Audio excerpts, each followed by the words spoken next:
মৰমৰ ছাত্ৰ-ছাত্ৰীসকল, আজি আমি তোমালোকৰ পঞ্চম শ্ৰেণীৰ দ্বিতীয় নং পাঠ পখী আৰু মানুহ নামৰ সাধুটো আলোচনা কৰিম।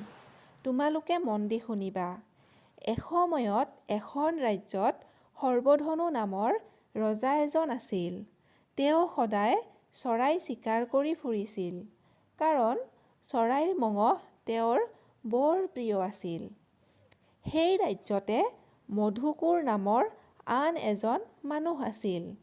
শান্তিপ্ৰিয় স্বভাৱৰ মধুকৰে এদিন ৰজাক ক'লে যে ভোজনৰ তৃপ্তিৰ বাবে এনেদৰে চৰাই বধ কৰাটো উচিত নাই হোৱা।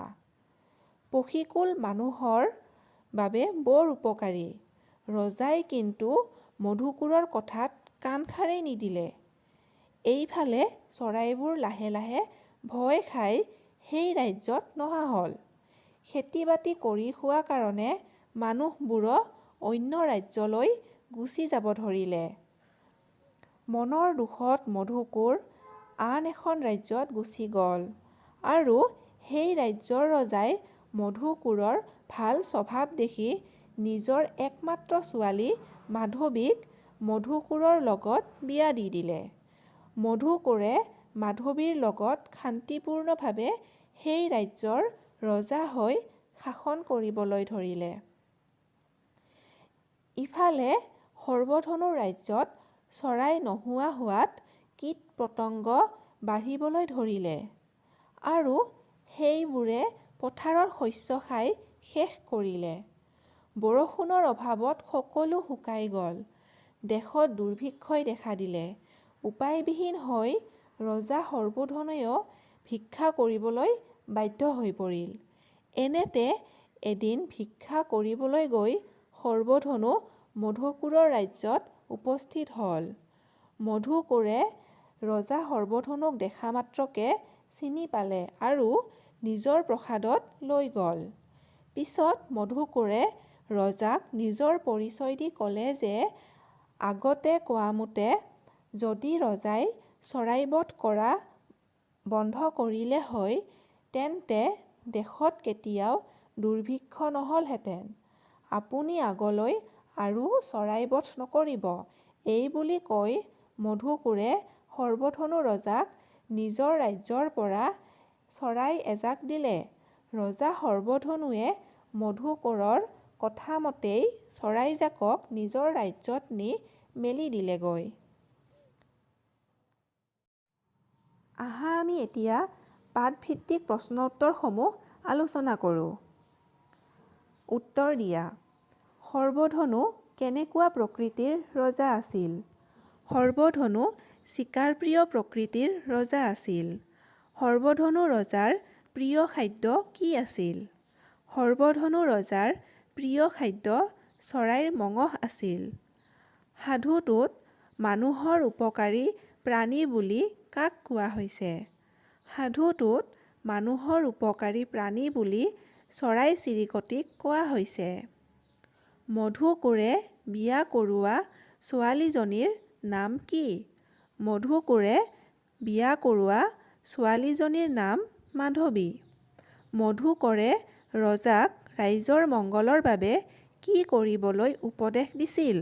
মধুকৰে ৰজাক ৰাইজৰ মংগলৰ বাবে চৰাই চিকাৰ নকৰিবলৈ উপদেশ দিছিল। কোনে কাক কেতিয়া আৰু কিয় কৈছিল বহলাই লিখা। আচলতে চৰাইবোৰ খেতিয়কৰ পৰম বন্ধু। গতিকে প্ৰজাৰ মংগলৰ বাবে আপুনি চৰাই চিকাৰ কৰিবলৈ এৰি পেলাওক। উক্ত কথাষাৰ মধুকৰে সৰ্বধনু ৰজাক কৈছিল, কাৰণ সৰ্বধনু ৰজাই চৰাই চিকাৰ কৰে। সেই কথাটো মধুকুৰৰ উচিত যেন নালাগিল। সেইবাবে মধুকৰে সৰ্বধনু ৰজাক উক্ত কথাষাৰ কৈছিল। এই চৰাইজাক আপুনি লৈ যাওক। ইহঁতক আপুনি নিজৰ সন্তানৰ দৰে লালন পালন কৰিব। উক্ত কথাষাৰ মধুকৰে সৰ্বধনু ৰজাক কৈছিল, যেতিয়া সৰ্বধনু ৰজাই ভিক্ষা কৰিবলৈ বাধ্য হৈছিল। কাৰণ দৰ্শাই লিখা। সৰ্বধনু ৰজাৰ ৰাজ্যত কিয় বৰষুণ নোহোৱা হ'ল? সৰ্বধনু ৰজাৰ ৰাজ্যত গছ-গছনি, পাত, লতা আদি সকলোবোৰ শুকাই যোৱাৰ ফলত বৰষুণ নোহোৱা হ'ল। কীট-পতংগৰ সংখ্যা বৃদ্ধিয়ে সৰ্বধনুৰ ৰাজ্যত কি সমস্যাৰ সৃষ্টি কৰিলে? সৰ্বধনুৰ ৰাজ্যত কীট-পতংগৰ সংখ্যা বৃদ্ধি হোৱাত সেই অঞ্চলৰ পথাৰৰ শস্য কীট-পতংগই খাই শেষ কৰিলে। মধুকোঁৰে সৰ্বধনুক কেনেদৰে সহায় কৰিছিল? মধুকোঁৰে নিজৰ ৰাজ্যৰ পৰা এজাক চৰাই দি সৰ্বধনু ৰজাক সহায় কৰিছিল। ৰজা সৰ্বধনুৱে ভিক্ষা খুজি খুজি গৈ কাৰ ৰাজ্যত উপস্থিত হৈছিলগৈ? তাৰ পাছত তেওঁৰ কি হৈছিল? বুজাই লিখা। ৰজা সৰ্বধনুৱে ভিক্ষা খুজি খুজি গৈ মধুকোঁৰৰ ৰাজ্যত উপস্থিত হৈছিল।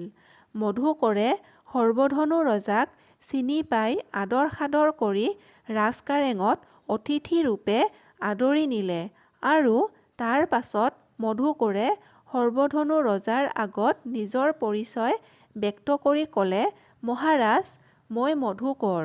মই আপোনাক পক্ষী বধ কৰিবলৈ বাধা দিছিলোঁ। তলৰ বাক্যবোৰ পাঠৰ কথাৰ লগত মিলাই শুদ্ধকৈ লিখা।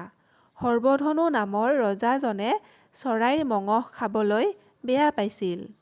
উত্তৰটো হ'ব সৰ্বধনু নামৰ ৰজাজনে চৰাইৰ মঙহ খাবলৈ ভাল পাইছিল। ৰজা সৰ্বধনুৱে মধুকোঁৰ নামৰ যুৱকজনক খং কৰা নাছিল। ৰজা সৰ্বধনুৱে মধুকোঁৰ নামৰ যুৱকজনক খং কৰিছিল।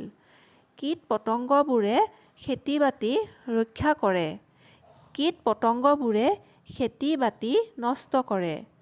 ৰজা মধুকোঁৰে সৰ্বধনু ৰজাক চিনি নাপালে। ৰজা মধুকোঁৰে সৰ্বধনু ৰজাক চিনি পালে। বিপৰীত লিংগ বুজোৱা শব্দ লিখা। ৰজা ৰাণী, যুৱক যুৱতী, ল'ৰা ছোৱালী, দৰা কইনা, বন্ধু বান্ধৱী। বিপৰীত অৰ্থবোধক শব্দ লিখা। প্ৰিয় অপ্ৰিয়, ভয় নিৰ্ভয়, বন্ধু শত্ৰু, সুফল কুফল, অনুচিত উচিত, পুৰস্কাৰ তিৰস্কাৰ, অপকাৰী উপকাৰী, অমংগল মংগল, অনুপস্থিত উপস্থিত। বাক্য ৰচনা কৰা। আদৰ সাদৰ। ৰজাই সৰ্বধনুক আদৰ সাদৰেৰে নিজৰ প্ৰসাদত লৈ গ'ল। চৰাই-চিৰিকটি। চৰাই-চিৰিকটি খেতিয়কৰ বন্ধু। লালন পালন। মা-দেউতাই আমাক লালন পালন কৰে। গছ-গছনি। আমাৰ বিদ্যালয়খন গছ-গছনিৰে ভৰা। বাকীবোৰ তোমালোকে নিজে কৰিবা। আজিলৈ সামৰিছোঁ। তোমালোকে ঘৰত পঢ়িবা।